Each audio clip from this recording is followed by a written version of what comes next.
എന്താണ് ക്യുബണ്ട ആൻഡ് മാക്കുബ? പേര് കേൾക്കുമ്പോൾ ഒരു പ്രാസൊക്കെ തോന്നുന്നുണ്ടെങ്കിലും സംഗതി അത്ര രസകരമായിട്ടുള്ള കാര്യങ്ങളല്ല. എന്ന് വെച്ചാൽ ബ്രസീലിൽ ആചരിച്ചു വരുന്ന കുറച്ച് റിലീജിയസ് പ്രാക്ടീസസ് ആണ് ഈ ക്യുബണ്ട ആൻഡ് മാക്കുബ എന്ന് പറയുന്നത്. ക്യുബണ്ട ആക്ച്വലി എന്താ പറയുക, ഒരു ഡാർക്ക് ഫോഴ്സ് അല്ലെങ്കിൽ ലൈറ്റ് ഫോഴ്സ്, അതിന് രണ്ടിനെയും നമ്മൾ പ്രീതിപ്പെടുത്തുന്ന രീതിയിൽ ചെയ്യുന്ന സ്പിരിച്വൽ കാര്യങ്ങളാണ് ഈ ക്യുബണ്ട എന്ന് പറയുന്നത്. പക്ഷെ മാക്കൂബ ആകട്ടെ അതൊരു ലൈക്ക് റിലീജിയസ് വിശ്വാസത്തെയോ സംതിങ് അങ്ങനെ ഒരു ടേമിനെ വിളിക്കുന്ന ഒരു പേരാണ് മാക്കൂബ എന്ന്. ഈ മാക്കൂബ തന്നെ പല പേരിലായിട്ട് തന്നെ അറിയപ്പെടുന്നുണ്ട്. അതിൽ നമ്മൾ ഇന്ന് നോക്കാൻ പോകുന്നത് ക്യുബണ്ട എന്നൊരു കാര്യത്തെ പറ്റിയാണ്. ക്യുബണ്ട എന്ന് പറയുന്നത് ബ്രസീലിൽ ആചരിച്ചു വരുന്ന ഒരുതരം ഈ പൈശാചിക ശക്തിയെ ആവാഹിക്കുക അല്ലെങ്കിൽ പൈശാചിക ശക്തിയുടെ ശക്തി നേടിയെടുക്കുക എന്നൊക്കെ പറഞ്ഞ് പല ദുർമന്ത്രവാദങ്ങളും പല ആചാരങ്ങളും നടക്കുന്ന സംഭവമാണ് ഈ ക്യുബണ്ടയിൽ ഉദ്ദേശിക്കുന്നത്. അപ്പോൾ നമുക്കിടയിൽ നമുക്ക് തന്നെ അറിയാം, നമ്മുടെ കേരളത്തിൽ ഇപ്പോൾ പലതരത്തിൽ അങ്ങനത്തെ ആചാരങ്ങളും പല കുരുതി കൊലകളൊക്കെ നടക്കുന്നുണ്ട്. ക്യുബണ്ട എന്ന് പറയുന്നത് ആക്ച്വലി രണ്ട് തരം ഫോഴ്സസിന് വേണ്ടിയിട്ട് അവർ ആചരിക്കുന്നുണ്ട്.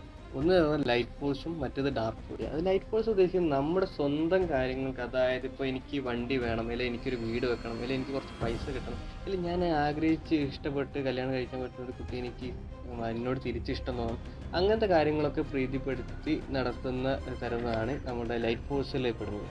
പിന്നെ അതിൽ തന്നെ ഡാർക്ക് ഫോഴ്സ് ഉണ്ട്. ഈ ഡാർക്ക് ഫോഴ്സിൻ്റെ സ്പിരിച്വാലിറ്റിയിൽ എന്താ ഉദ്ദേശിക്കുന്നത് വെച്ചാൽ നമുക്കൊരാളോട് റിവെഞ്ച് എടുക്കണം, നമുക്ക് ലൈക്ക് നമ്മൾ പറയില്ല അവൻ്റെ കുടുംബം നശിച്ചു പോട്ടെ എന്നൊക്കെ നമ്മൾ പറയാറില്ലേ, അതൊക്കെ ആക്ച്വലി അവർ ചെയ്യുന്നത് ഈ ക്യുബൻ്റെ തന്നെ ഡാർക്ക് ഫോഴ്സസ് യൂസ് ചെയ്തിട്ടാണ്. അപ്പോൾ ഇതിൻ്റെ തന്നെ രണ്ടിൻ്റെയും ആചാരങ്ങളും അതിൽ ചെയ്യുന്ന പല രീതികളും തന്നെ എൻറ്റയർലി ഡിഫറെൻ്റ് ആണ്. ഇപ്പോൾ ലൈറ്റ് ഫോഴ്സിന് ചെയ്യുന്നതും ഈ ഒരു ഡാർക്ക് ഫോഴ്സിനെ പ്രീതിപ്പെടുത്താൻ വേണ്ടി ചെയ്യുന്നതും നല്ല വ്യത്യാസമുണ്ട്. ലൈറ്റ് ഫോഴ്സിന് വരുന്ന നേരത്ത് ലൈക്ക് അവർ കുറച്ച് പ്രാർത്ഥനകളും അങ്ങനത്തെ കാര്യങ്ങളൊക്കെ ആയിട്ട് സിംപ്ലി കഴിഞ്ഞു പോകുന്നതാണ്. പക്ഷേ ഇത് ഡാർക്ക് ഫോഴ്സിൻ്റെ കാര്യത്തിലെത്തുമ്പോൾ അങ്ങനെയല്ല.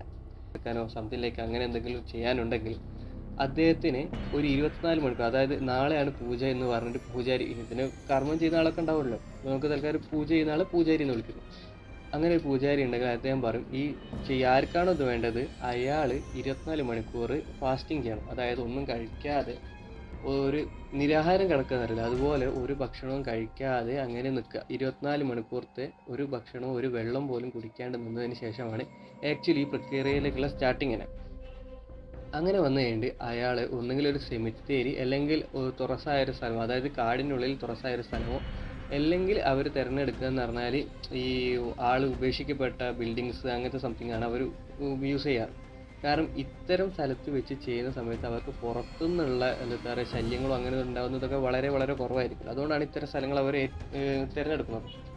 അങ്ങനെ അവർ ഏതൊരു വ്യക്തിക്കാണോ ഇപ്പോൾ വേണ്ടത് അദ്ദേഹത്തിനോട് 24 മണിക്കൂർ നിരാഹാരം കിടത്തിക്കുക, ഒരു ആഹാരമോ വെള്ളമോ ഒന്നും കഴിക്കാണ്ട് അദ്ദേഹത്തെ ഇരുത്തിയതിന് ശേഷം പിറ്റേ ദിവസം രാത്രിയാവുന്ന സമയത്ത്, അതായത് ഒരു മിഡ് നൈറ്റ് ടൈമാണ് അവർ ചൂസ് ചെയ്യുക. പോരാത്തിന് ഈ സമയം ചൂസ് ചെയ്യുന്നതിനൊക്കെ പല പല ഇതുകൊണ്ട് കേട്ടോ. നമ്മൾ എന്താ പറയുക, പൂർണ്ണചന്ദ്രനുള്ള ദിവസങ്ങൾ അങ്ങനെയൊക്കെ പറയുമല്ലോ, അതുപോലെ തന്നെ ഒരു പ്രത്യേക ദിവസം തിരഞ്ഞെടുത്തിട്ടായിരിക്കും അവർ ഈ ഒരു പ്രക്രിയയ്ക്ക് വേണ്ടി സ്റ്റാർട്ട് ചെയ്യുക. അപ്പോൾ അങ്ങനത്തെ ഒരു ഇതിന് ശേഷം അവർ ഈ ഒരു സ്ഥലം തിരഞ്ഞെടുത്ത് ഈ 24 മണിക്കൂർ ഫാസ്റ്റിംഗ് ചെയ്ത ആളെ അവിടേക്ക് കൊണ്ടുവരും. ഈ കൊണ്ടുവരുന്ന ആൾ പൂർണ്ണ നഗ്നനായിട്ടായിരിക്കും കൊണ്ടുവരിക, അതായത് ഫുള്ളി നേക്കഡ് ആയിട്ടായിരിക്കും ഇയാൾ അങ്ങോട്ട് വരിക. അയാൾക്ക് വേണ്ടി അവിടെ കാത്തിരിക്കുന്നത് എന്താ വെച്ചാൽ ചുറ്റും ഒരു സർക്കിൾ രീതിയിൽ പല പല പല മെഴുകുതിരികൾ ചുറ്റിനും കത്തിച്ച് വെച്ചിട്ടുണ്ടാകും. അതിൻ്റെ നടുവിലേക്കാണ് ഇദ്ദേഹത്തെ ഇരുത്തുക. ഈ ആചാരത്തിൻ്റെ ഏറ്റവും മെയിൻ ഹൈലൈറ്റ് എന്ന് പറയുന്നത് ഇയാൾ എത്രത്തോളം വേദനിക്കുന്നു, അതായത് ഇയാൾ ആ ഒരു പൂജയ്ക്കിടയിൽ ഇയാൾ എത്രത്തോളം വേദനിക്കുന്നു അത്രത്തോളം ഇയാൾക്ക് ആർക്കെതിരെയാണ് ഈ പണി കിട്ടണം എന്ന് ഉദ്ദേശിക്കുന്നത് അയാൾക്ക് തിരിച്ചു കിട്ടുന്നതാണ് വിശ്വസിക്കപ്പെടുന്നത്. അയാളോട് പറയും അയാളുടെ ശരീരത്തിൽ നിന്ന് മുടി, അയാളെ ഹെയർ അങ്ങനെ പ്ലക്ക് ചെയ്തതിന് ശേഷം അത് കത്തിക്കാൻ വേണ്ടി പറയും.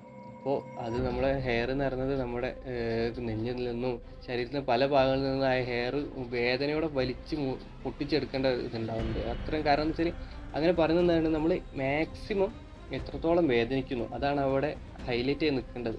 ഒന്നിലൊന്നും നിർത്താൻ പറയുന്നില്ല. കാരണം അദ്ദേഹം അത്രയും വേദനിക്കണം, എന്നാലും അയാളുടെ ഓപ്പോസിറ്റ് ആൾ വേദനിക്കില്ല വിചാരിച്ചിട്ട് ഇതുവരെ ഈ പ്രാക്ടീസസിന് പോയ ഒരു മേത്തുനിന്ന് പല ഭാഗത്തായിട്ടും അത്രയും മുടികൾ പറിക്കുകയും സ്വന്തം കൈ തീയിലെ വെച്ച് വേദനിപ്പിക്കുകയും തലയ്ക്ക് ചുറ്റും മറ്റേ വുഡൻ ബ്ലോക്സ് വെച്ചിട്ട് അടിച്ച് സ്വയം പരിക്കേൽപ്പിക്കുകയോ അങ്ങനെയൊക്കെ കുറേ സിറ്റുവേഷൻസ് ഉണ്ടായിട്ടുണ്ട്. കാരണം അവരുടെ മൈൻഡ് സെറ്റ് നോക്കിയാൽ ലൈക്ക് നമുക്ക് അത്രയും വേദനിച്ചാലും കുഴപ്പമില്ല, നമ്മൾ ഓപ്പോസിറ്റ് ആൾക്ക് അങ്ങനെ ഒരു പറ്റണം എന്നാലോചിച്ച് ചെയ്യുന്ന ഒരു കാര്യം. യക്ഷു എന്നാണ് അവർ ഈ പ്രീതിപ്പെടുന്ന ഒരു ദൈവത്തിൻ്റെ പേര്. ദൈവം എന്ന് പറയുന്നില്ല, ലൈക്ക് പൈശാചികമായൊരു ശക്തി, അതാണത്. അപ്പോൾ അതിനെ പ്രീതിപ്പെടുത്തിക്കൊണ്ട് അവർ ഇങ്ങനെ സ്വയം വേദനിപ്പിച്ചാണ് ഈ ഒരു പ്രക്രിയ കംപ്ലീറ്റ് ആക്കുന്നത്.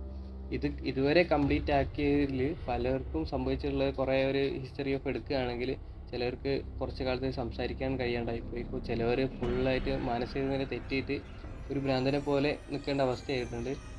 ചിലർക്ക് സംഭവിച്ചിട്ടുള്ളതെന്ന് വെച്ചാൽ ആ ഒരു പ്രക്രിയയ്ക്ക് ശേഷം വേറൊരാളെ കാണുന്നത് പോലും പേടിയാവുന്ന തരത്തിലേക്കും ആയിപ്പോവുകയാണ്. ചിലവർ എന്താ ഇതിനെപ്പറ്റി പറഞ്ഞാൽ അവർ ഹാലൂസിനേറ്റ് ആയി പോകുന്നുണ്ട് എന്നാണ് പറയുന്നത്. ഈ ഒരു പ്രക്രിയയ്ക്ക് ശേഷം അവർ പലതും കാണുന്നു, ഏതൊക്കെയോ തരം ആൾക്കാരെയോ എന്തൊക്കെയോ തരം ലോകവും എന്തൊക്കെയോ കാണുന്നു എന്ന രീതിയിലാണ് അവർ പറഞ്ഞത് പലരും. പക്ഷേ ഇത് ഇങ്ങനെ ചെയ്യുന്നതുകൊണ്ട് അവരുദ്ദേശിക്കുന്ന ആൾക്ക് എന്തെങ്കിലും പണി കിട്ടുന്നുണ്ടോ, ഇവർ വിചാരിച്ച പോലെ ലൈക്ക് ഒരു റിവെഞ്ച് അവർക്ക് ഉള്ളുന്നുണ്ടോ എന്നൊന്നും നമുക്കറിയില്ല. അങ്ങനത്തെ ഒരു ന്യൂസ് റിപ്പോർട്ടിങ്ങോ എവിടെയും ഞാൻ കണ്ടിട്ടില്ല ഇത് സംഭവിക്കുന്നുണ്ടോ എന്നുള്ളത്. അതുകൊണ്ട് എന്താണെന്ന് വെച്ചാൽ ഇതിനു വേണ്ടി കഷ്ടപ്പെട്ട് സ്വയം മുറിവും പരിക്കും ഏൽപ്പിച്ചിട്ട് അങ്ങനെ പോകുന്നവർ സ്വയം അതിൽ പെട്ട് കെണിയിലാവുക എന്നല്ലാണ്ട് വേറെ ഒന്നും സംഭവിച്ചതായി എൻ്റെ സ്റ്റഡീസിൽ എനിക്കിതുവരെ കിട്ടിയിട്ടില്ല. സോ കുബണ്ട എന്ന് പറയുന്നത് അത്രത്തോളം ബ്രൂട്ടാലിറ്റിയുടെ അങ്ങേത്തലെത്തിയൊരു സാധനമാണ്. പക്ഷേ എന്നിട്ടും അത് ആൾക്കാർ അറിഞ്ഞിട്ട് പിന്നെയും അതിൻ്റെ പ്രാക്ടീസസിനും കാര്യത്തിനും ഒക്കെ എത്രയും പോകുന്നുണ്ടെങ്കിൽ നമ്മൾ ആലോചിക്കേണ്ട അവരുടെയൊക്കെ മൈൻഡ് സെറ്റാണ്. ലൈക്ക് നമ്മുടെ ഓപ്പോസിറ്റുള്ള ഒരാൾക്ക് അത്രയും പറ്റണം എന്നുള്ളൊരു മൈൻഡ് സെറ്റ് അത്രയും കയറിയോണ്ടായിരിക്കണല്ലോ സ്വയം വേദനിപ്പിച്ചാലും കുഴപ്പമില്ലെന്ന് തോന്നി ഇങ്ങനെയൊക്കെ ഇറങ്ങുന്നത്. അപ്പോൾ ഗൈസ് അതാണ് ക്യുബണ്ട ആൻഡ് മക്കുംബ. സോ ഇന്നത്തെ വീഡിയോ എത്രയേ ഉള്ളൂ. ഇങ്ങനത്തെ കുറച്ച് സ്റ്റോറി ടെല്ലിങ് കാര്യങ്ങളൊക്കെ ആയിട്ട് പറയാൻ വേണ്ടി സ്റ്റാർട്ട് ചെയ്തൊരു വീഡിയോ ചാനലാണിത്. I hope you guys like it. ഇനിയും കുറച്ച് ഇമ്പ്രൂവ്മെൻറ്റ്സ് വരുത്താനുള്ള കാര്യം എനിക്കറിയാം. എന്തായാലും അത് വരുത്തിക്കൊണ്ട് തന്നെ നെക്സ്റ്റ് വീഡിയോ ആയിട്ട് ഞാൻ വരുന്നതായിരിക്കും. അതുവരേക്കും ബൈ ബൈ.